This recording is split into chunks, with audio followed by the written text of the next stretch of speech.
اعوذ باللہ من الشیطان الرجیم بسم اللہ الرحمن الرحیم الحمد للہ رب العالمین بارئ الخلائق الاجمعین الصلاة والسلام على اشرف الانبیاء والمرسلین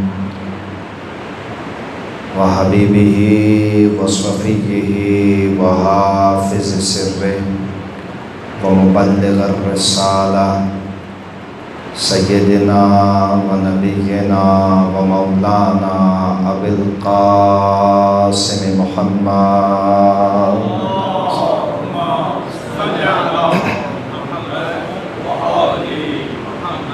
وعلى آلہ الطیبین الطاہرین المعصومین المظلومین اما بعد فقال امام حسین بن علی علیہ الصلاۃ والسلام انی لم اخرج عشیرا ولا بطیرا ولا مفسدا ولا ظالما انما خرجت لطلب الاصلاح فی امتی جدی اريد ان آمر بالمعروف وانہی عن المنکر واسیر بسیرت جدی وابی علی ابن ابی طالب علیہ الصلاۃ والسلام۔ ایک مرتبہ پھر عبادات کی قبولیت کے لیے، دعاؤں کی قبولیت کے لیے، جملہ تمام مریضوں کی شفا یابی کے لیے، عزاداران امام مظلوم کی حفظ و سلامتی کے لیے باواز بلند صلوات پڑھیے محمد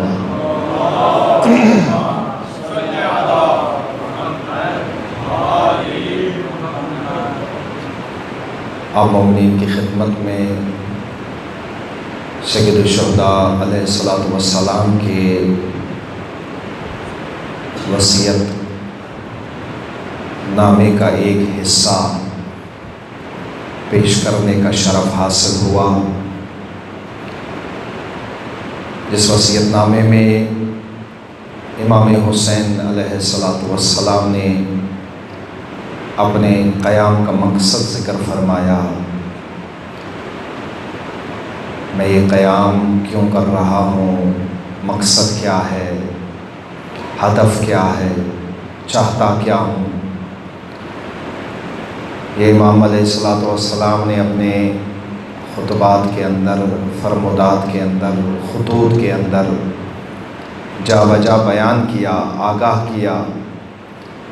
وہ بالخصوص اپنے وصیت نامے کے اندر جو آپ نے خود اپنے مبارک ہاتھوں سے تحریر کر کے اپنے بھائی جناب محمد ابن حنفیہ کے حوالے کیا، اور تا قیامت تک آنے والوں کو آگاہ کر دیا کہ میں حسین کے قیام کیوں کر رہا ہوں، میرے قیام کا مقصد کیا ہے، چاہتا کیا ہوں، ہدف کیا ہے۔ اور یہ بہت اہم موضوع ہے اور بہت اہم نکتہ ہے کہ سید الشہداء علیہ الصلاۃ والسلام کا یہ عظیم و شان قیام، کہ جس کی تاریخ میں ہمیں مثال نہیں ملتی، اور جس کی گہرائی اور وسعت اتنی ہے کہ آج تک کوئی اندازہ نہیں کر سکا۔ شہید مطہری رضوان اللہ تعالیٰ علیہ فرماتے ہیں کہ تاریخ کی مختصر ترین جنگ کربلا کی ہے، چند گھنٹوں پر مشتمل ہے، صبح سے شروع ہے عصر عاشور تک۔ اس کے مقابلے میں اگر آپ تاریخ میں نگاہ دوڑائیں، بہت بڑی جنگیں، ایسی جنگیں بھی ہیں جو کئی صدیوں پر مشتمل ہے، 100 سال، 200 سال، 300 سال تک وہ جنگیں جاری رہی۔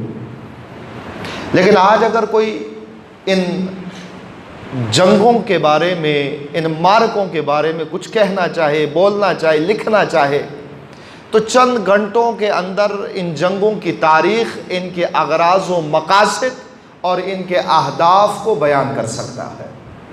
چند گھنٹے اسے دے دے، یہ جو 1 صدی پر مشتمل جنگ ہے اس کے بارے میں اسے موقع دیا جائے، ان چند گھنٹوں کے اندر وہ اس کی تاریخ بھی بیان کر دے گا، اس کے اغراض و مقاصد بھی ذکر کر دے گا، اس کے اثرات و نتائج بھی بیان کر دے گا، اور مکمل بیان کر کے چپٹر کلوز۔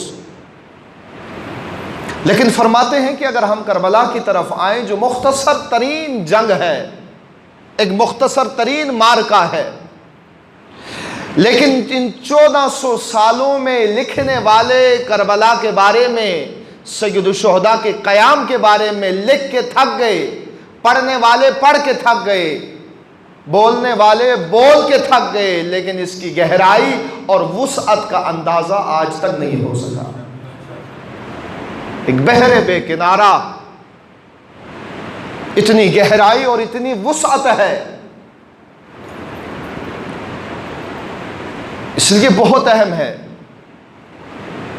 کہ خود اس قیام کا مقصد کیا تھا، اس قربانی سے امام چاہتے کیا تھے، وہ اہداف کون سے تھے جن کے لیے یہ عظیم و شان قیام، جس کی تاریخ میں ہمیں مثال نہیں ملتی، جس کے لیے اتنی قربانی، جس کے لیے حسین ابن علی نے سب کچھ قربان کر دیا۔ آج اگر آپ دیکھیں مصائب کربلا جو ہم اہل منبر سے سنتے ہیں، خطبہ سے، ذاکرین سے، مرثیہ خانوں سے، نو خانوں سے سن کے انسان کا کلیجہ پھٹتا ہے، گریہ کرتا ہے، تڑپتا ہے، روتا ہے، لیکن ذرا یہاں پر رک کے غور کرے کہ یہ مشکلات، یہ مصائب، یہ ستم، یہ آخر کیوں کیا گیا، وہ مقاصد کون سے تھے، اور سید الشہداء علیہ السلام نے آخر اس راستے کو کیوں چنا، وہ اہداف کون سے تھے، یہ بہت اہم ہے۔ بعض اوقات انسان حاشیے میں رہتا ہے اور فٹ پاتھ پر عموماً وقت گزارتا ہے، اصل مرکز میں اور متن میں آ کر جستجو اور غور و فکر نہیں کرتا۔ اسی طرح یہ معرکہ، یہ واقعہ سید الشہداء کا یہ قیام، اس کے متعدد پہلو ہے، اس کا ایک احساساتی پہلو ہے، اور یہ پہلو ایسا ہے کہ جس نے سب کو متاثر کیا، حتیٰ کہ دشمنوں کو بھی متاثر کیا۔ اس لیے آپ مقتل میں پڑھتے ہیں، سنتے ہیں کہ جب دشمن نے بھی اہل بیت علیہ السلام کی یہ مظلومیت دیکھی تو گریہ انہوں نے بھی کیا۔ آج آپ یہ احساساتی پہلو کسی غیر مسلم کے سامنے بھی بیان کر دے، وہ بھی گریہ کرے گا، وہ بھی روئے گا، وہ بھی امام حسین سے اپنی ہمدردی کا اظہار کرے گا۔ جیسا کہ بر صغیر کے اندر بہت سارے نمونے ہیں، وہ بالخصوص ہندوستان کے اندر، کہ ان کا نہ حسین کے دین سے تعلق ہے، نہ حسین کی خدا سے تعلق ہے، نہ حسین کے نبی سے تعلق ہے، نہ قرآن سے تعلق ہے، لیکن ان کے دلوں میں سید الشہداء کے متعلق ہمدردی بھرپور ہے، وہ امام سے اپنی عقیدت اور محبت کا اظہار بھی کرتے ہیں۔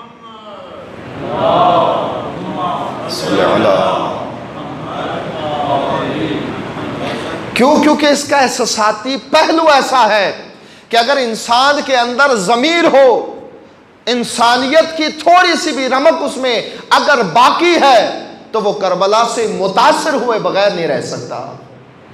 بس کربلا کے اس احساساتی پہلو سے متاثر ہونا کوئی بڑی بات نہیں ہے، اس سے غیر مسلم بھی متاثر ہو رہے ہیں، اس سے ہر ایک متاثر ہو رہا ہے۔ سب سے اہم ترین نکتہ کہ جو انسان کو باقی قوموں سے، اقوام سے ممتاز کرتا ہے، وہ یہ کہ انسان ہدف کربلا، مقصد کربلا اور راہ کربلا کو سمجھ کر اپنے آپ کو راہ کربلا کا راہی بنائے، اپنا نام بھی اس کاروان میں درج کر سکے، اپنے آپ کو لشکر حسین میں شامل کر سکے، اور اپنے آپ کو اس تحریک کا حصہ بنا سکے کہ جس کا آغاز سید الشہداء نے کیا، اور جس کے لیے امام نے یہ عظیم الشان قربانی دی کہ جو تحریک آج بھی جاری ہے۔ کمال اس میں ہے، سربلندی اس میں ہے، امتیاز اس میں ہے کہ انسان ان مقاصد کو سمجھے، ان اہداف کو درک کرے اور اپنے آپ کو اس کاروان میں شامل کرے اور سید الشہداء کے اس راہ کا راہی بنے۔ اور امام علیہ السلام نے یہ راستہ کھلا چھوڑا ہے، اس راستے کو بند نہیں کیا۔ یہ چپٹر امام علیہ السلام کی شہادت کے بعد بند نہیں ہوا، کربلا کا راستہ آج بھی کھلا ہے، راہ کربلا آج بھی جاری ہے، کیونکہ حق و باطل کا معرکہ تا قیامت تک جاری رہنا ہے، اور یہی انسان کا امتحان ہے۔ اللہ تبارک و تعالیٰ نے قرآن مجید میں انسان کے بارے میں فرمایا، اما ہدینہ السبیلا، ہم نے دو راہیں پر انسان کو کھڑا کیا ہے، دو راستے اس کے سامنے ہوں گے ہمیشہ، ایک حق کا ہوگا، ایک باطل کا ہوگا، ایک خیر کا ہوگا، ایک شر کا ہوگا، ایک رحمان کا ہوگا اور ایک شیطان کا ہوگا۔ ان دو راہوں کے درمیان انسان کھڑا ہے، اور یہی اس کا امتحان ہے، کس پر چلتا ہے۔ اور ان دونوں راستوں کی ہدایت بھی خدا نے کر دی، اما ہدینہ السبیلا، ہم نے دو راہوں کی ہدایت، رہنمائی انسان کو کر دی ہے، اما شاکرا و اما کفورا۔ یہ راستہ آج بھی کھلا ہے۔ بس سید الشہداء علیہ السلام نے اپنے قیام کے مقاصد کو بہت ہی وضاحت کے ساتھ بیان کیا، اپنے فرمودات کے اندر، خطبوں کے اندر، خطوط کے اندر۔ اور ہمارے پاس بھی سید الشہداء کے اس قیام کو سمجھنے کا، اس کی گہرائی کو جاننے کا بہترین ذریعہ، بہت اہم نکتہ عرض کر رہا ہوں، بہترین ذریعہ وہ خود امام حسین علیہ السلام کا کلام ہے، وہ خود امام کے خطبے ہیں، وہ خود امام کے فرمودات ہیں، وہ یہ خود امام کے خطوط ہیں۔ امام علیہ السلام نے خطبوں میں، فرمودات میں، خطوط میں بہت وضاحت کے ساتھ، تفصیل کے ساتھ اپنے قیام کے بارے میں بیان کر دیا، اے لوگو میں یہ قیام کیوں کر رہا ہوں، مقصد کیا ہے، چاہتا کیا ہوں، اور میرے اہداف کیا ہے۔ اگر کوئی سمجھنا چاہتا ہے تو اس کے پاس بہترین ذریعہ اور راستہ وہ خود امام حسین علیہ السلام کا کلام مبارک ہے، وہ خود امام کا فرمان ہے، وہ امام کے خطبات ہیں، خطوط ہیں، اور اسی چیز کا نام حسینیت ہے۔ حسینیت وہ نہیں جو امام حسین کے نام پر انجام دیا جائے، حسینیت وہ جو امام حسین نے انجام دیا ہے۔ توجہ ہے، یہ فرق رکھنا ہے ہمیشہ۔ حسینیت وہی ہے جو امام حسین نے انجام دیا، جو امام نے اقدام کیا، جو امام نے بیان کیا، جنہیں امام نے زندہ کیا، جن کے لیے امام نے یہ قربانی دی، وہ حسینیت ہے۔ اور وہ کہاں سے پتہ چلے؟ وہ ہمیں خود کلام حسین سے پتہ چلے گا۔ بس ہم آئیں کربلا کی معرفت کا اور امام کی راہ کی معرفت کا بہترین ذریعہ خود کلام حسین، کہ کلام حسین کے ذریعے راہ حسین، مقام حسین اور مقصد حسین سمجھنا بہت آسان ہو جائے گا۔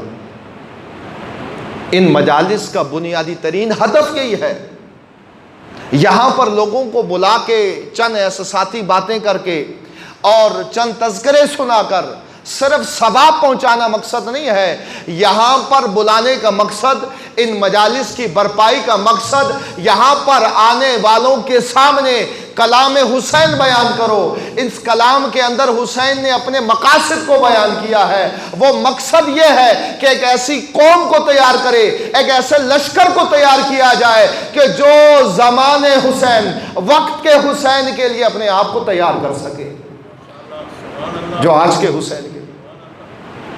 وہ کاروان یہاں پر تشکیل دیا جائے، وہ لشکر یہاں پر بنایا جائے، اور وہ آمادگی یہاں میں، اس مجلس میں، ان محافل میں آنے والوں کے اندر پیدا کی جائے۔ ایام اربعین سید الشہداء ہے، آپ دیکھیں کہ زیارت امام حسین کی کتنی فضیلت ہے۔ ظاہر سید الشہداء کے لیے جو فضیلت بیان ہوئی ہے روایات کے اندر ائمہ معصومین نے، اور آپ دیکھیں کہ تمام معصومین نے سید الشہداء علیہ السلام کی زیارت کی تاکید کی ہے، اور یہاں تک روایات کہ زندگی میں ایک مرتبہ ضرور ابا عبداللہ کی زیارت کو جاؤ، ضرور جاؤ۔ یہاں تک بھی روایات ہے کہ اگر تمہارے پاس پیسے نہیں ہے تو قرضہ لے کر چلے جاؤ، لیکن جاؤ ضرور، اتنی تاکید کی گئی۔ اور جو ثواب ذکر کیا گیا، معصوم کا فرمان ہے کہ خداوند تبارک و تعالی زائر ابا عبداللہ کو اعلی علیین میں قرار دیتا ہے۔ اعلی علیین، سب سے اعلی مقام، کہ جس کے بعد پھر کوئی بلند مقام نہیں ہے۔ لیکن ساتھ ائمہ معصومین نے شرط بھی لگائی، کب؟ جب عارفاً بحق ہی، حق حسین کی معرفت کے ساتھ یہ زائر یہ زیارت کرے تو۔ اگر اس معرفت کے ساتھ، اس شعور کے ساتھ یہ زائر ابا عبداللہ کی زیارت کو جائے تو یہ مقام اور یہ مرتبہ اس کے لیے ہے۔ اور تاکید اتنی، وجہ کیا ہے سید الشہداء کی زیارت کو بلانے کا؟ ایسا نہیں ہے کہ بلایا امت کو آئیں اور صرف قبر حسین کو دیکھ کر واپس جائیں، بلکہ کربلا زائر ابا عبداللہ کو بلانے کا مقصد اور زیارت امام حسین پر اتنی تاکید کا مقصد یہ ہے کہ یہ زائر، یہ مومن آئے، کربلا میں آئے اور آ کر حق و باطل کے اس مارکے کو قریب سے دیکھے، سید الشہداء کے کارنامے کو، اصحاب حسین کے کارنامے کو، اولاد حسین کے کردار کو قریب سے دیکھ کر حسین، اولاد حسین، اصحاب حسین کے کردار کو اپنے لیے سرمشق بنائے۔ اس مارکے کو اور اس کردار کو قریب سے آ کر دیکھ کر اس کردار کو، اس مارکے کو اپنے لیے سرمشق بنائے، اور پھر زندگی بھر اس سرمشق کی مشق کرتا رہے۔ سرمشق سمجھتے؟ سرمشق وہ لائن ہے جو استاد بچے کی کاپی کے سب سے اوپر لکھتا ہے، پہلی لائن پر، اور پھر اپنے شاگرد کو یہ کہتا ہے کہ جو میں نے اوپر لائن لکھا ہے اب اس کی پریکٹس کرو، اور اس وقت تک لکھتے رہو جب تک میری طرح لکھ نہ لو۔ اس لائن کو سرمشق کہتے ہیں۔ سید الشہداء علیہ السلام کا یہ قیام اور آپ کی یہ تحریک، آپ کا یہ جہاد، یہ امت اسلامیہ کے لیے سرمشق ہے، اور کربلا بلانے کا مقصد یہی ہے، مجلس حسین میں دعوت دینے کا مقصد یہی ہے کہ امت کے سامنے اس سرمشق کو بیان کیا جائے، پھر یہ امت اس سرمشق کی جو حسین نے اپنے اور اپنے اولاد کے خون سے تحریر کیا ہے، اسے قریب سے دیکھیں، اس کی معرفت حاصل کریں، اور پھر زندگی بھر اس سرمشق کی مشق کریں، اس کے مطابق زندگی گزارے، اس پر چلے۔ اس کے لیے کربلا بلایا، اس کے لیے ان مجالس کا حکم دیا گیا کہ ان کے سامنے راہ حسین، جس کے لیے سید الشہداء نے یہ عظیم قربانی دی۔ بس جب قربانی اتنی عظیم ہے تو پھر اس کا مقصد بھی بہت عظیم ہے۔ امام علیہ السلام نے اپنے کلام کے اندر، خطبات کے اندر بہت سارے مقامات پہ اپنے مقاصد کو ذکر کیا، اور حقیقی عزادار وہی ہے جس کا تعلق امام حسین سے صرف ہمدردی اور عقیدت کا نہ ہو، بلکہ اس کا تعلق سید الشہداء سے ایسا ہو کہ وہ اسی راہ میں زندگی گزار رہا ہو کہ جس راہ کو زندہ کرنے کے لیے سید الشہداء نے اپنی جان قربان کی ہے، اپنے آپ کو قربان کیا ہے۔ ہمدردی امام حسین سے بہت سوں کو تھی۔ امام حسین جب مدینہ چھوڑ رہے تھے آپ، تو بہت ساروں نے آپ کو روکا ہمدردی کی وجہ سے، کہ ہمیں آپ سے محبت ہے، آپ فرزند رسول ہے، اس روئے زمین پر ہمیں آپ سے زیادہ کوئی عزیز نہیں ہے، آپ جس راہ پر نکل رہے ہیں یہ شہادت کا راستہ ہے، یہ تو موت کا راستہ ہے، اس میں تو اسارت ہے، اس میں تو پیاس ہے، بھوک ہے۔ ہم اپنی ہمدردی کے تحت، عقیدت کے تحت آپ کو روک رہے ہیں، آپ نہ جائیں۔ روکا باقاعدہ سید الشہداء کو۔ امام علیہ السلام نے اپنے بھائی کو یہ جو وصیت نامہ لکھ کے دیا جناب محمد ابن حنفیہ، سب سے زیادہ انہوں نے روکا۔ مدینہ میں روکتے رہے، امام نہیں رکے اور مکہ تشریف لائے۔ یہ امام کے پیچھے مکہ آئے، مکہ میں امام کو روکتے رہے، جا بجا روکتے رہے، حتیٰ کہ جب سید الشہداء 8 ذی الحجہ کو مکہ چھوڑ کر عراق کی طرف جب روانہ ہو رہے تھے، یہ بہت تیزی سے امام حسین کی خدمت میں آئے، آپ کے گھوڑے کے لگام کو تھاما اور پھر پوچھا کہ بھیا میں تو آپ کو روک رہا ہوں، آپ مجھے جواب کیوں نہیں دیتے؟ ہمدردی کے تحت سید الشہداء کو روکتے تھے، لیکن سید الشہداء کے کاروان میں شامل ہونے کو تیار نہیں تھے۔ بس یہاں سے پتہ چلا کہ ہمدردی، صرف ہمدردی انسان کو کاروان حسین میں نہیں لے کر جاتی جب تک انسان ہمدردی کے ساتھ ہم راہی بھی اختیار نہ کرے۔ توجہ ہے؟ ہمدردی سے اگر انسان، عقیدت سے انسان کاروان حسین میں شامل ہو سکتا تو پھر تمام اہل مدینہ حسین کے کاروان میں شامل ہوتے، تمام اہل مکہ حسین کے کاروان میں ہوتے، تمام اہل کوفہ حسین کے کاروان میں ہوتے، تمام اہل بصرہ حسین کے کاروان میں ہوتے۔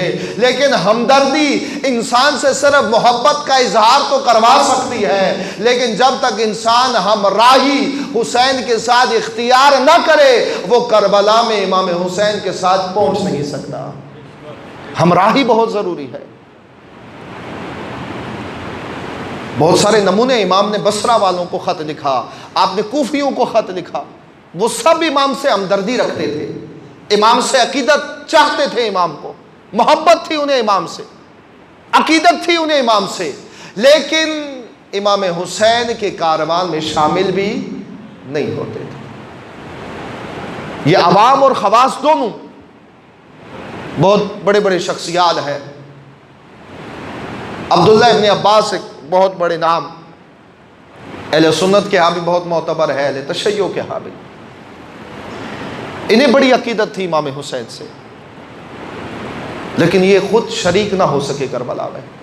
عبداللہ ابن عمر، انہیں بھی بہت عقیدت تھی امام حسین سے، وہ سارا مکالمہ موجود ہے، آپ مقاتل کی کتاب میں پڑھیں کہ یہ کس طرح امام حسین کو مدینہ میں روکتے ہیں اور پھر مکہ میں، اور کہتے ہیں کہ اگر آپ رکتے ہیں تو میں یزید سے آپ کے لیے امان نامہ لینے کو تیار ہوں، چونکہ ان کا ایک نام تھا، خلیفہ دوم کے بیٹے، اس وجہ سے حکمرانوں کے اندر ان کا ایک مقام تھا، ان کی بات سنی جاتی۔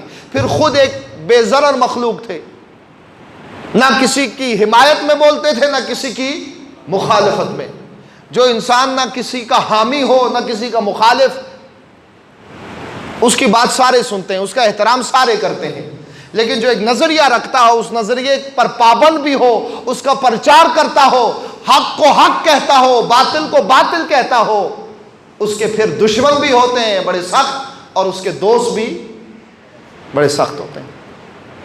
عموماً آپ دیکھیں معاشرے کے اندر انہی شخصیات کو بہت پسند کیا جاتا ہے، نہ جو حق کو حق کہتے ہیں، باطل کو باطل کہتے ہیں، تو سب کو برابر رکھتے ہیں، جو سب کے ہاں قابل قبول ہوتے ہیں، جو متنازع نہیں ہوتے، جنہیں اہل باطل بھی پسند کرتے ہیں، اہل حق بھی پسند کرتے ہیں۔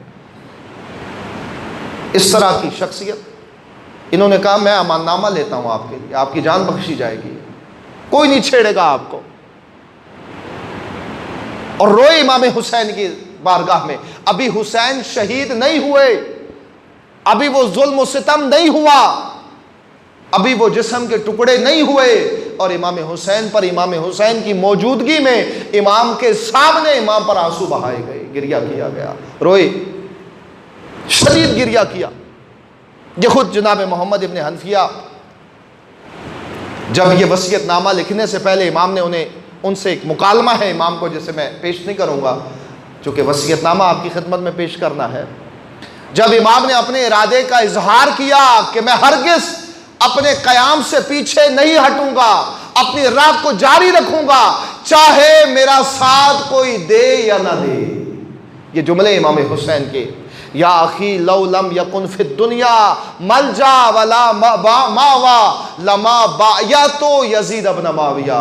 اے میرے بھائی، اس وسیع و عریض دنیا میں اگر مجھے کوئی پناہ گاہ نہ ملے، ٹھکانہ نہ ملے، ساتھی نہ ملے، مددگار نہ ملے، پھر بھی میں یہ ذلت برداشت نہیں کروں گا، پھر بھی یہ بیعت میں نہیں کروں گا. مجھے حسین کی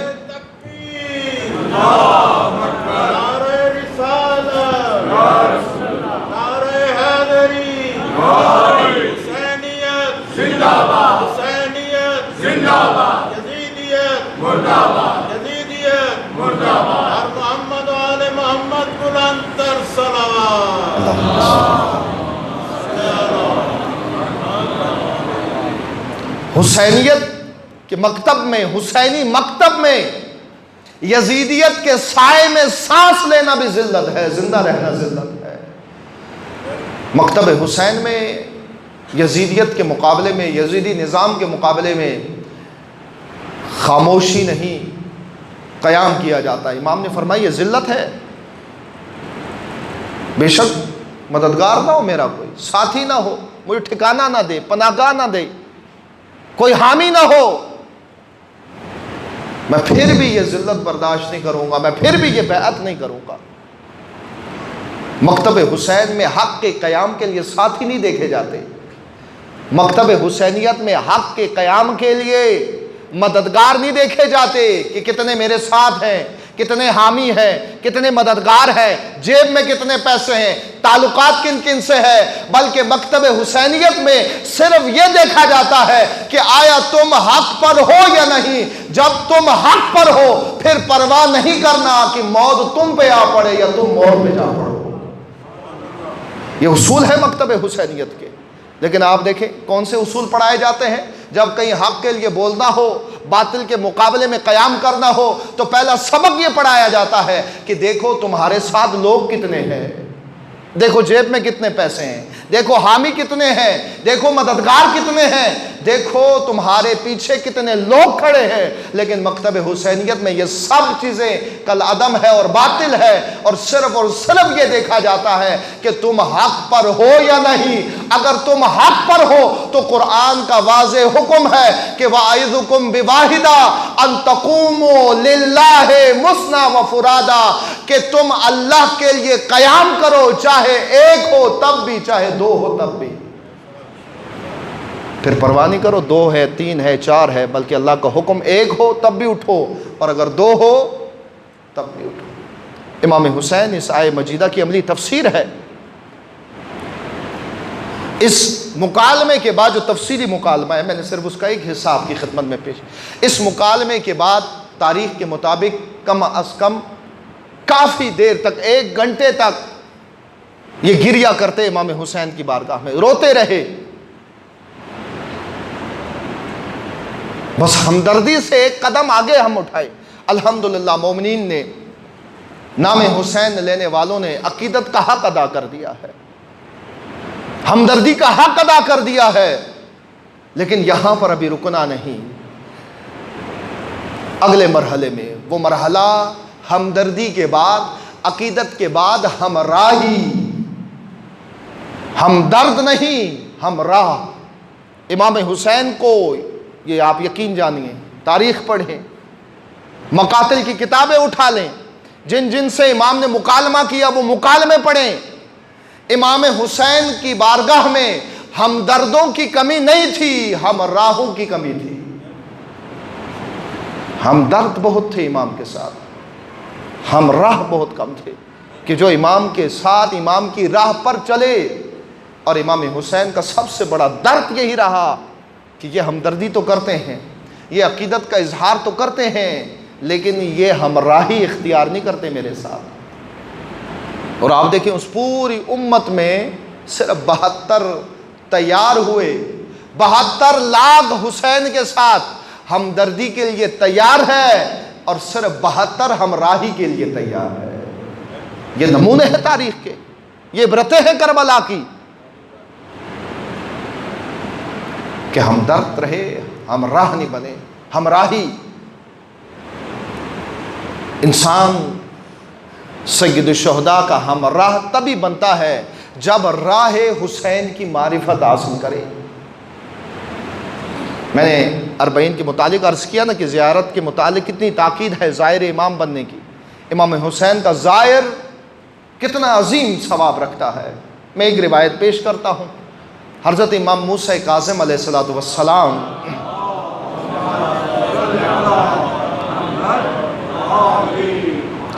کا یہ قول نورانی ہے، آپ فرماتے ہیں کہ زائر ابا عبداللہ کے ثواب کا سب سے کم درجہ یہ ہے، توجہ ہے، اس ثواب کا سب سے کم درجہ، نہ سب سے اعلیٰ درجہ بیان ہو رہا ہے، نہ متوسط درجہ بیان ہو رہا ہے، بلکہ سب سے کم درجہ یہ ہے کہ اللہ تبارک و تعالیٰ اس زائر کے زیارت کے بدولت، اس زیارت کی وجہ سے جتنے پچھلے گناہ تھے اور جتنے اگلے ہوں گے وہ سارے گناہ معاف فرما دے گا۔ یہ اس ثواب کا سب سے کم درجہ ہے، یہ ذہن میں رکھنا، یہ اس ثواب کا سب سے کم درجہ ہے۔ لیکن ساتھ شرط لگاتے ہیں امام، ایسے نہیں مل جانا کہ آپ پہنچ گئے، کربلا پہنچ گئے، وہاں پر مشی بھی کر لی، نجف بھی گئے، کربلا بھی گئے، زری تک بھی گئے، چوم بھی لیا، تبرک بھی لے لیا، سب کچھ کیا، نہ، اس سے انسان زائر نہیں، بلکہ آگے امام نے فرمایا کب ہوتا ہے یہ ثواب کب ملتا ہے، اس اجر کا یہ مستحق کب بنتا ہے، اذا عرف حقہ و ولایتہ و حرمتہ، یہ تب ہے جب یہ زائر حق حسین، راہ حسین اور حرمت حسین کی معرفت بھی رکھتا ہو۔ اس معرفت کے ساتھ، اس شعور کے ساتھ، اس آگاہی کے ساتھ یہ زائر جب جائے زیارت کو تو یہ اس ثواب کا کم درجہ ہے۔ بس انسان حسین ابن علی کا ہمراہی تب بنتا ہے جب راہ حسین کی معرفت رکھتا ہو، راہ حسین کو پہچانتا ہو کہ میرے مولا نے یہ قربانی، یہ شہادتیں، یہ اسارتیں، یہ بچوں کا ذبح ہونا، یہ جوانوں کا ذبح ہونا، یہ اصحاب کا قربان ہونا، یہ اپنے بدن کو پارا پارا کروانا، یہ سب کیوں تھا، کن مقاصد کے لیے تھا، کن اہداف کے لیے تھا۔ یہ ذہن میں رکھیں کہ امام حسین کو مجبور کر کے کربلا نہیں لایا گیا، آپ اپنے ارادے سے، اختیار سے کربلا آئے ہیں۔ بعض اوقات خصوصاً اہل سنت کے ممبر سے بعض اوقات یہ بیان کرنے کی کوشش کی جاتی ہے کہ امام کو مجبور کر کے کربلا لائے گیا، گھیر کر کربلا لائے ہیں۔ امام حسین کا راستہ آگاہانہ و اختیاری راستہ تھا، اپنے شعور سے، اپنے ارادے سے امام نے یہ راستہ اختیار کیا۔ اس لیے امام حسین نے ہر مقام پہ یہ فرمایا، وہ بالخصوص جب مکہ سے نکل رہے تھے، تمام اہل مکہ کو، کیونکہ اس وقت حج کا موسم تھا، تمام اسلامی شہروں سے مسلمان حج کے لیے آئے تھے، امام نے ان سب کو خطاب کر کے فرمایا، من کان باذلا فینا مہجتہ فلیرحل معانا، کہ جو بھی اللہ کی راہ میں خون بہانا چاہتا ہے، اپنے آپ کو قربان کرنا چاہتا ہے، وہ ہمارے ساتھ آئے۔ امام حسین نے نہیں فرمایا کہ جو وزارتیں حاصل کرنا چاہتا ہے، جو بیت المال حاصل کرنا چاہتا ہے، جو یہ حاصل کرنا، جیسے عموماً لیڈر یہی کرتے ہیں نا، یہ جو لیڈر ہوتے ہیں یہ کیا کہہ کے دعوت دیتے ہیں، تمہیں سیٹ ملے گی، تمہیں نوکری ملے گی، گھر ملے گا، پلاٹ ملے گا، وزارتیں ملیں گی، تبھی تو لوگ آتے ہیں ان کی طرف اٹریک ہو کر۔ سید الشہداء نے کیا فرمایا کہ جو اللہ کی راہ میں خون بہانا چاہتا ہے، جو شہید ہونا چاہتا ہے، وہ ہمارے ساتھ آئے۔ اس لیے آپ کا راستہ، سید الشہداء کا راستہ آگاہانہ و اختیاری راستہ تھا۔ انسان راہ حسین کا راہی تبھی بن سکتا ہے جب اس راہ کی معرفت رکھتا ہو، اور اس راہ کی معرفت کا بہترین ذریعہ اگرچہ امام حسین کے بارے میں بہت کچھ کہنے والے کہتے ہیں، خطیب خطابت کے ذریعے، ذاکر ذاکری کے ذریعے، نوخان نوخانی کے ذریعے، شاعر شاعری کے ذریعے، یہ سب ہے امام کے بارے میں، خدا ان سب کو جزائے خیر دے۔ لیکن بہترین سورس، منبع، ذریعہ راہ حسین کو پہچاننے کے لیے وہ خود کلام حسین ہے۔ کربلا کے سب سے بہترین مفسر خود امام حسین علیہ السلام ہے۔ اگر انسان آئے اور کلام حسین کو پڑھے تو سمجھ جائے گا وہ۔ بس راہ حسین کی شناخت کلام حسین کے ذریعے کوشش کریں، اپنا محاسبہ کریں۔ کتنے عرصے سے میں مجالس سن رہا ہوں، عشروں پہ عشرے میں نے سن لیے، اتنی عمر گزار دی ہے، میں کلام حسین سے کتنا آشنا ہوں، امام حسین کے کلام سے میں کتنا آشنا ہوں۔ ایک محاسبہ ہم میں سے ہر ایک خود کرے۔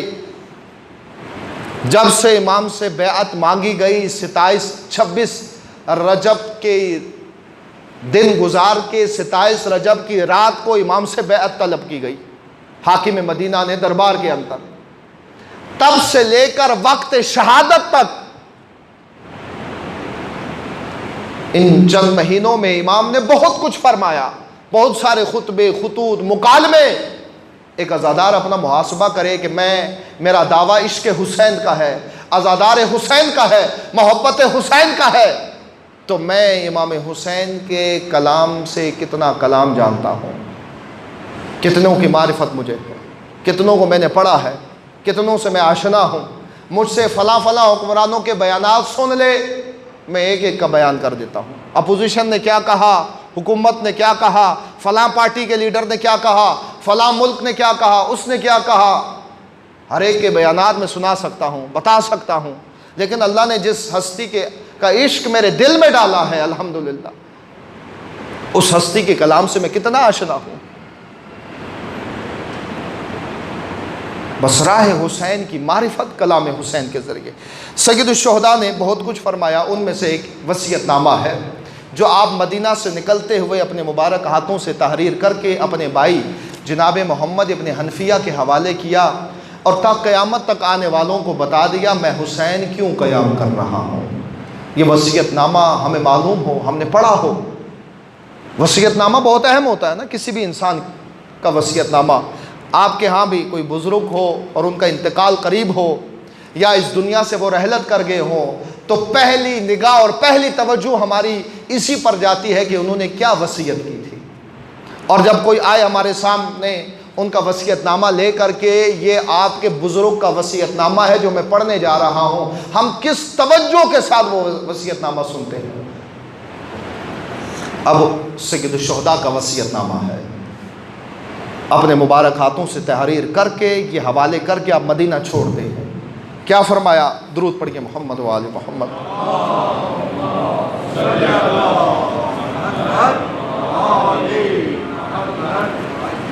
کافی تعداد میں مومنین ہے، تمام مومنین کنجوسی کے بغیر باواز بلند صلوات پڑھیے محمد و آل محمد۔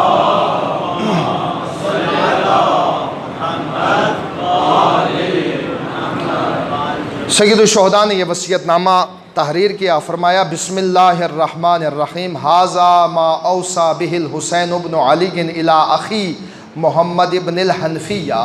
یہ وصیت ہے حسین ابن علی کی طرف سے اپنے بھائی جناب محمد ابن حنفیہ کے لیے۔ کیا فرماتے امام حسین؟ فرمایا ان الحسین یشہد ان لا الہ الا اللہ وحدہ لا شریک لہ وَأَنَّ مُحَمَّدًا عَبْدُهُ وَرَسُولُهُ جَاءَ بِالْحَقِّ مِنْ عِنْدِهِ۔ حسین ابن علی یہ گواہی دیتا ہے اللہ الہ الا اللہ، خدا کے علاوہ کوئی الہ نہیں ہے، وحدہ لا شریک لہ، اس کا کوئی شریک نہیں ہے، وَأَنَّ مُحَمَّدًا عَبْدُهُ وَرَسُولُهُ، اور محمد اس کے بندے اور رسول ہے، وَجَاءَ بِالْحَقِّ مِنْ عِنْدِهِ، اور محمد وہ رسول کہ جو خداوند تبارک و تعالیٰ کی طرف سے حق لے کر آئے، وَأَنَّ الْجَنَّةَ حَقٌّ وَالنَّارَ حَقٌّ، حسین ابن علی یہ گواہی دیتا ہے کہ جنت بھی حق ہے، حقیقت ہے، اور دوزخ و جہنم بھی حق ہے اور حقیقت ہے۔ اور آگے فرمایا وَالسَّاعَةَ آتِيَةٌ لَا رَيْبَ فِيهَا وَأَنَّ اللَّهَ يَبْعَثُ مَنْ فِي الْقُبُورِ۔ حسین یہ گواہی دیتا ہے کہ وہ گھڑی کہ جس کا وعدہ خدا نے کیا ہے، وہ قیامت وہ ضرور برپا ہو کر رہے گا، اور یہ بھی حق ہے کہ خداوند تبارک و تعالیٰ ایک دن ہم سب کو قبروں سے اٹھائے گا۔ آگے فرمایا وَإِنِّي لَمْ أَخْرُجْ أَشِيرًا وَلَا بَطِيرًا وَلَا مُفْسِدًا وَلَا ظَالِمًا۔ میرا یہ قیام، میرا یہ خروج، میرا یہ نکلنا نہ خود نمائی کے لیے ہے، نہ کسی سیر و تفریح کے لیے ہے، نہ کسی فساد کے لیے ہے، اور نہ کسی تفرقے کے لیے ہے، کیونکہ یہ سارے الزام امام پر لگے۔ جب بھی کوئی حق کے لیے آواز اٹھاتا ہے، حق کا پرچم بلند کرتا ہے، اس کے لیے یہی کہا جاتا ہے نا یہ لیڈر بننے کی کوشش کر رہا ہے، اپنے آپ کو منوا رہا ہے، خود نمائی کر رہا ہے، اور خصوصاً کوئی حق کے لیے بولے پہلا وار اس پر جو کیا جاتا یہ امت کے اندر تفرقہ پیدا کر رہا ہے، یہ نئی پارٹی بنا رہا ہے۔ یہ سارے الزامات سید الشہداء پر لگے۔ خصوصاً آپ کا وہ مکالمہ جو حاکم مکہ کے ساتھ ہوا، اس نے تو بہت ہی دو ٹوک الفاظ میں کہ آپ نے امت میں تفرقہ پیدا کر دیا ہے۔ امام حسین کو کہا کہ آپ اپنے اس قیام کے ذریعے امت کو دو دھڑوں میں تقسیم کر رہے ہیں، آپ کی وجہ سے امت میں تفرقہ پیدا ہو رہا ہے۔ یہ امت ایک ہے، دیکھو سب یزید کے آگے جھکے ہیں، سب تسلیم ہے، سب ظلم کے آگے خاموش ہے، سب باطل سے لا تعلق ہے، سب اپنی دنیا میں غرق ہے۔ آپ نے قیام کیا، امت کو دو حصوں میں تقسیم کر دیا ہے۔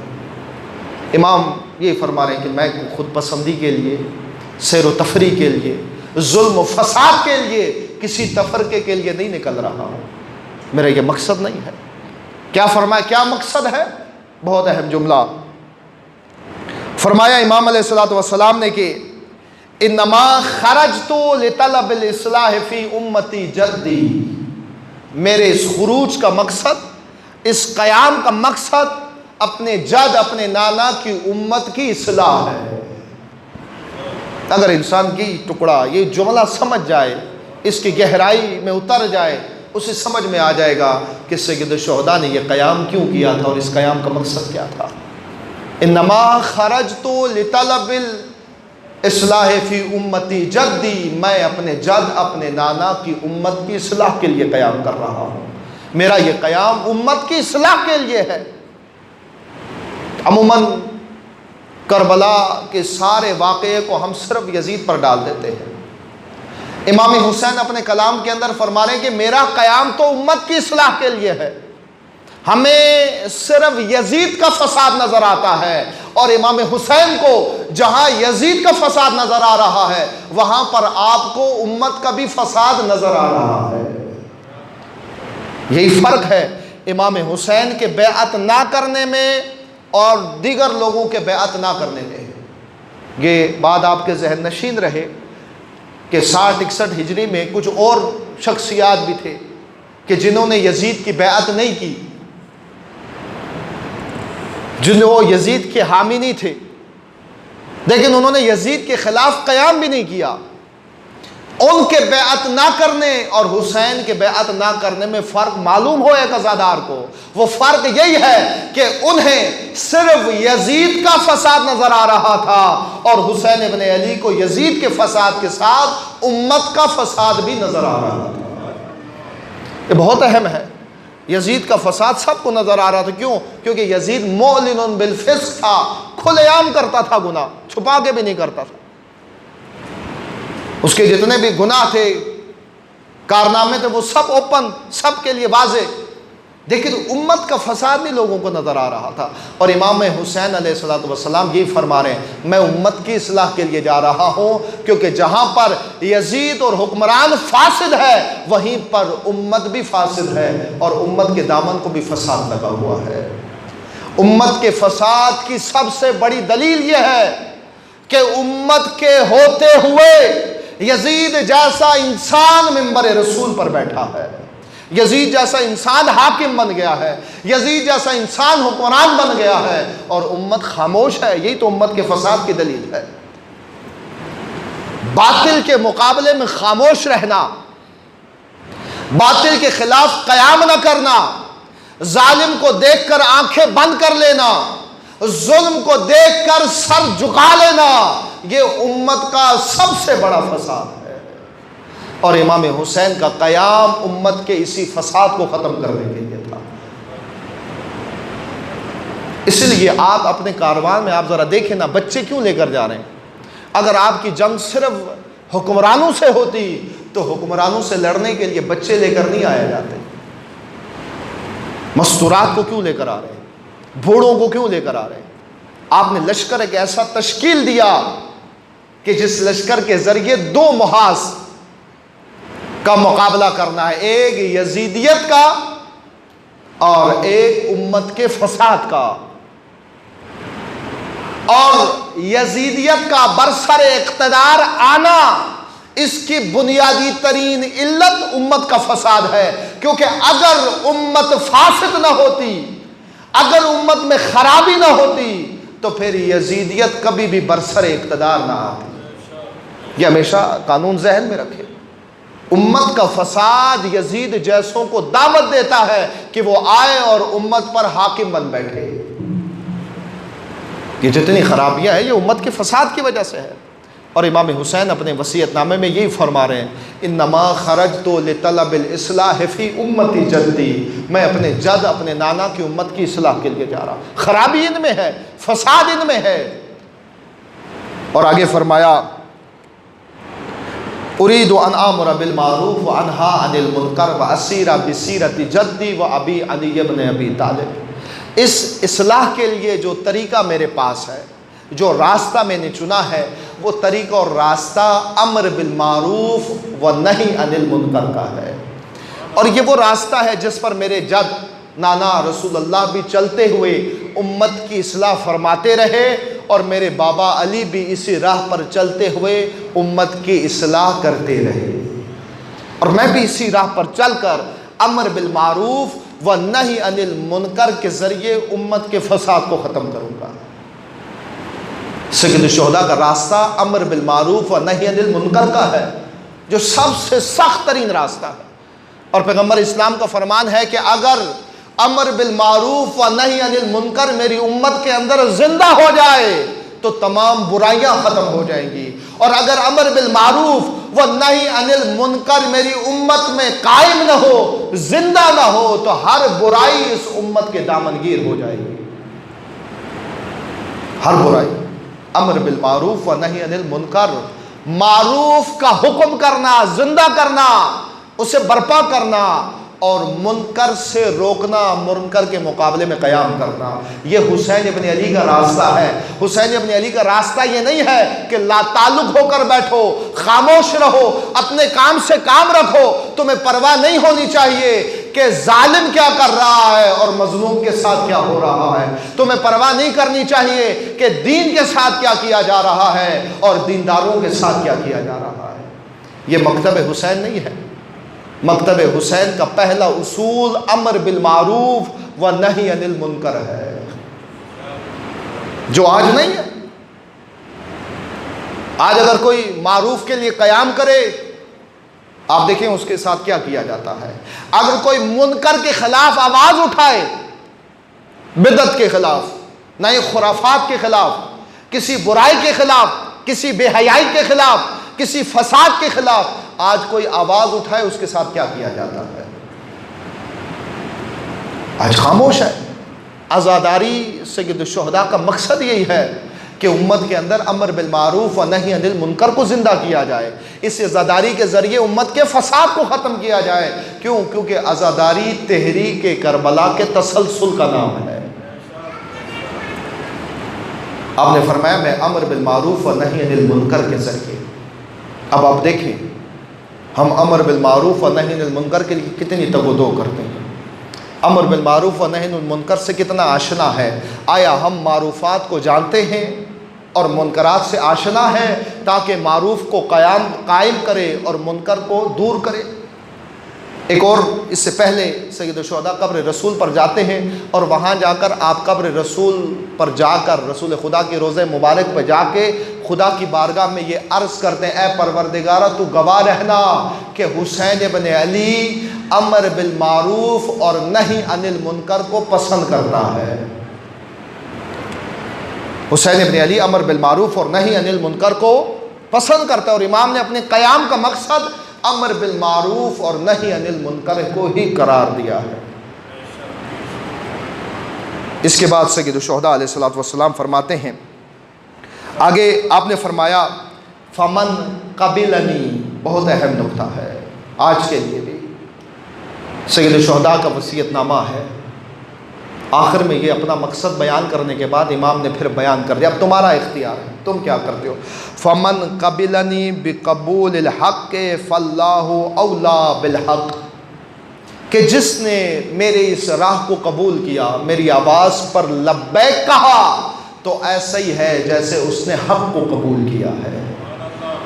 امام نے فرمایا میں نے تو اپنا مقصد بیان کر دیا، میں امت کی اصلاح کے لیے جا رہا ہوں، میں امر بالمعروف و نہی عن المنکر کے لیے قیام کر رہا ہوں، جو بھی میری آواز پر لبیک کہے، میرے ساتھ اس کاروان میں شامل ہو، میرا ہمراہ بنے، اس نے گویا حق کو قبول کیا ہے۔ اور اگلا جملہ ہے امام کا، وَمَنْ رَدَّ عَلَى هَذَا، اور جو میرے اس راہ کو ٹھکرائے، رد کرے، لا تعلق رہے، اصبروا حتی یقضی اللہ بینی و بین القوم وهو خیر الحاکمین، تو پھر میں صبر کروں گا۔ اگر مجھے رد کر دے، میری راہ پر نہ آئے، میرے ساتھ نہ چلے، تو پھر میں صبر کروں گا یہاں تک کہ خدا میرے اور اس قوم کے درمیان فیصلہ کر دے، وهو خیر الحاکمین، اور وہ بہترین فیصلہ کرنے والا ہے۔ حاذہ وصیتی الیک یا اخی وما توفیق الا باللہ علیہ وتوکلت والیہ انیب، فرمایا یہ میری وصیت ہے میرے بھائی آپ کے لیے، وما توفیق الا باللہ، توفیقات تو صرف خدا کی طرف سے ہے، وتوکلت والیہ انیب، میں اسی پر توکل کرتا ہوں اور اسی کی جانب ہم نے پلٹ کر جانا ہے۔ یہ سید الشہداء کا وصیت نامہ ہے جس میں آپ نے اپنے مقاصد کو بیان کیا، امت کو دعوت دی کہ کون میرے ساتھ اس راہ میں شامل ہو، کون میرے ساتھ امر بالمعروف و نہی عن المنکر کا پرچم اٹھاتا ہے۔ اور آپ نے فرمایا کہ سب سے بڑا نہی عن المنکر حاکم جور کے مقابلے میں کلمہ حق کو بلند کرنا ہے۔ حاکم جور یعنی طاقتور طبقے کے سامنے، چونکہ انسان اکثر حق کے لیے یا معروف کا حکم یا منکر سے انکار اس لیے نہیں کرتا چونکہ مقابلے میں ایک طاقتور طبقہ ہے، ایک پارٹی بڑی طاقتور ہے سامنے، وہ لوگ بڑے مضبوط ہیں، وہ بڑے پاورفل ہیں، ان کے پاس بڑے اختیارات ہیں، ان کے پاس سورس بہت زیادہ ہے، ان کے پاس دولت بھی بہت ہے، ان کے پاس سٹیج ہے، ان کے ساتھ عوام ہے۔ امام حسین یہی فرما رہے ہیں کہ سب سے بڑا نہی عن المنکر یہ ہے کہ حاکم جور کے مقابلے میں کلمہ حق کو بلند کرنا۔ امام نے دعوت دی جو میرے ساتھ آئے گا اس راہ میں، جو راہی اختیار کرے ہمراہی، تو اس نے گویا حق کو اختیار کیا، جو نہیں آئے گا میں صبر کروں گا یہاں تک کہ خدا میرے اور ان کے درمیان فیصلہ کر دے، اور وہ بہترین فیصلہ کرنے والا ہے۔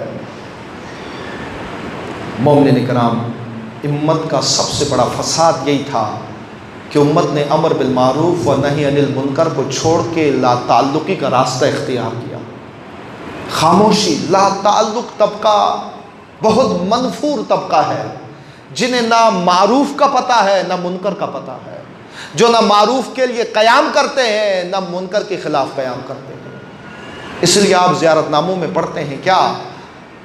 امام جعفر صادق علیہ السلام نے جو ہمیں تعلیم دی، فرمایا لعن اللہ امتن قتلت کا، لعن اللہ امتن ظلمت کا، لعن اللہ امتن سمعت بذالک فرضیت بھی، اللہ کی لعنت ہو ان پر جنہوں نے آپ کو قتل کیا، اللہ کی لعنت ہو ان پر جنہوں نے آپ پر ظلم کیا، اور اللہ کی لعنت ہو ان پر بھی جو یہ سب کچھ دیکھتے رہے پر خاموش رہے۔ خاموش طبقہ، لا تعلق طبقہ، اپنے صرف ثواب کے چکر میں رہنے والا طبقہ، کسی کو نہ برا کہتے ہیں، کسی کو نہ اچھا کہتے ہیں، بس زندگی گزارو، ہمیں کیا لگے۔ یہ راہ حسین نہیں، امت کا فساد یہ تھا، اور آپ علیہ الصلوۃ والسلام اسی فساد کو ختم کرنے کے لیے قیام کر رہے، اس لیے سب کچھ قربان کر دیا۔ امت غفلت، بے حسی اور لا تعلقی کی نیند میں اس طرح غرق تھی کہ امام نے دیکھا میرے خطبوں سے تو یہ نہیں جاگ رہے۔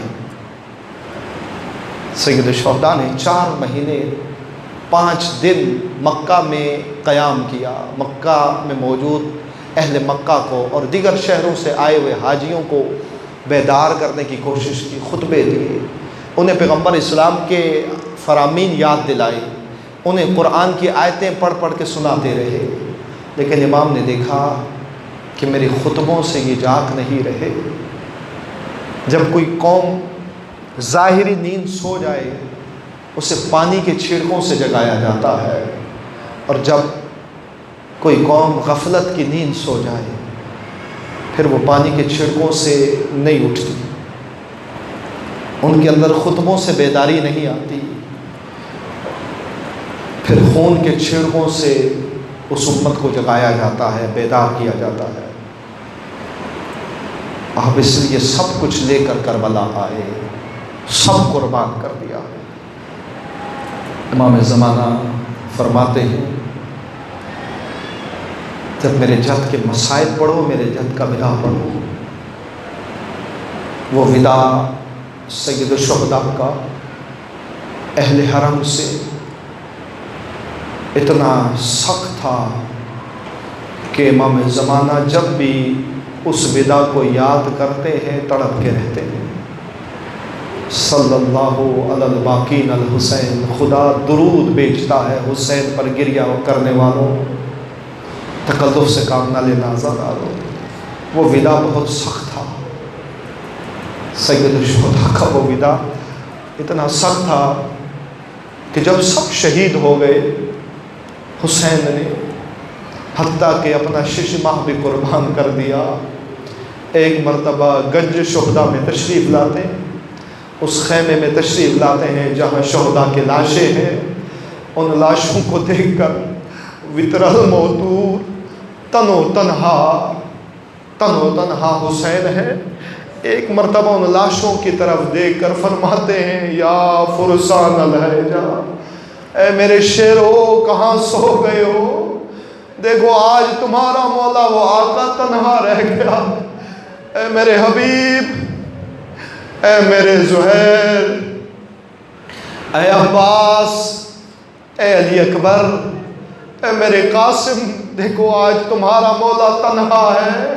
پہلے میں ایک صدا لگاتا تھا، کوئی دائیں سے آتا کوئی بائیں سے آتا، آج میں آواز دے رہا ہوں کوئی آ نہیں رہا۔ اگرکم ربکم۔ اس کے بعد سید الشہداء جناب زینب کبریٰ کی خدمت میں آتے ہیں اور فرماتے ہیں بہنا وہ پرانا لباس جو میں نے مدینہ میں آپ کے حوالے کیا تھا وہ لباس لا دیجیے۔ بی بی کی ذہن میں ماں کی وصیت آتی ہے کہ جب تمہارا بھائی پرانا لباس مانگ لے تو سمجھ جانا کہ آخری وقت آیا ہے۔ عزادارو بی بی وہ پرانا لباس لا کر دیتی ہے۔ سید الشہداء نے اس لباس کو لے کر جگہ جگہ سے پھاڑنا شروع کیا، اس میں سوراخ کرنا شروع کیا۔ بی بی نے پوچھا اے میرے بھائی یہ پہلے اتنا بوسیدہ ہے، پرانا ہے، اس میں مزید کیوں سوراخ کر رہے ہیں؟ فرمایا بہنا میرا واسطہ بڑے کم ظرف دشمن سے پڑا ہے، بڑے کمینے دشمن سے پڑا ہے، میری شہادت کے بعد یہ ہر چیز لوٹ کر لے جائیں گے۔ میں امام غیرت ہوں، میں غیرت کا پلا ہوں، میری غیرت یہ گوارا نہیں کرتی کہ شہادت کے بعد میرے جسم کو رہا کیا جائے، شاید پرانا سمجھ کے چھوڑ جائے۔ اس کے بعد وہ پرانا لباس بے تن کیا اور پھر اس کے اوپر معمول کا لباس پہنا، پھر اس کے اوپر جنگی لباس پہنا۔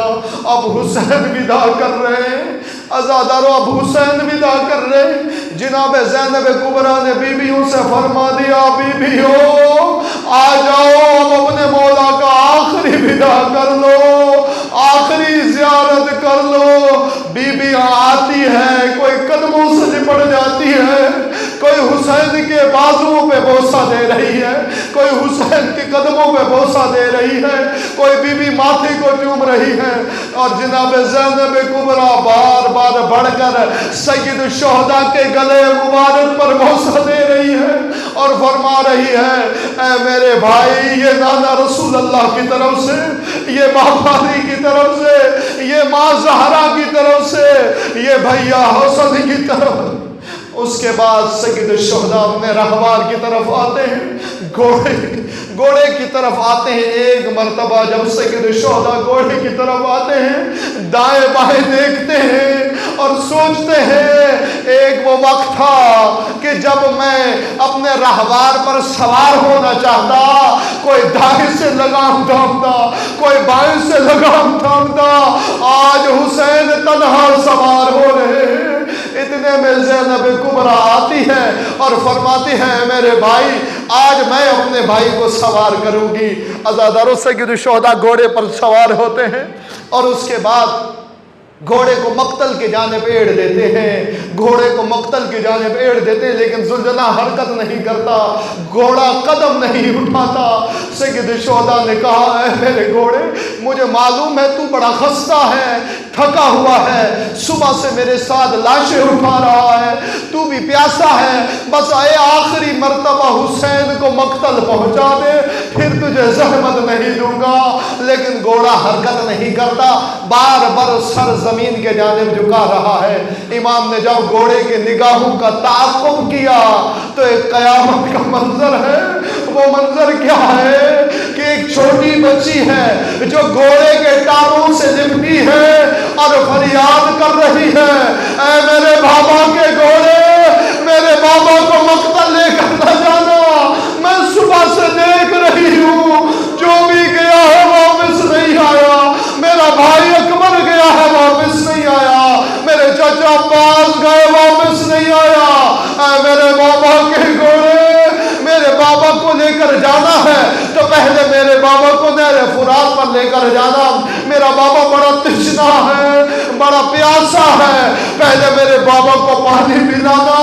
اے میرے بابا کے گھوڑے، جب میرے بابا کو، جب میرا بابا زمین سے زمین پر آئے تو کسی نرم جگہ پہ اتار دینا۔ بچی کے یہ بین جب سننا تھا، سید الشہداء سے اب زین پر بیٹھا نہ گیا، اب زین سے زمین پر آتے ہیں، بچی کو سینے سے لگاتے ہیں اور فرماتے ہیں میری بیٹی اگر اسی طرح گریا کرتی رہی تیرے بابا سے جایا نہ جائے گا، میری بیٹی ابھی رونے کے بڑے منازل آنے ہیں، تیرا رونے کا یہ مقام نہیں، ابھی بازاروں میں درباروں میں رونا ہے۔ اور جناب زینب کے حوالے کیا اور فرمایا میری بہنا جب سونے کا وقت آئے میری بچی کو اپنے سینے پہ سلانا، شاید بابا کا سینہ سمجھ کے سو جائے۔ اس کے بعد سید الشہداء رہوار پر سوار ہو کے مقتل کی جانب حرکت کرتے ہیں، چلنا شروع کرتے ہیں۔ جناب زینب کبریٰ پیچھے کھڑی ہے، دیکھ رہی ہے اور فریاد کر کے فرماتی ہے محلا محلا یمن الزہرا، اے فاطمہ کے بیٹے اتنی جلدی کیا ہے، ذرا مڑ مڑ کے دیکھ کر جانا۔ اللہ لعنت اللہ علی قوم الظالمین وسيعلم الذين ظلموا أي منقلب ينقلبون۔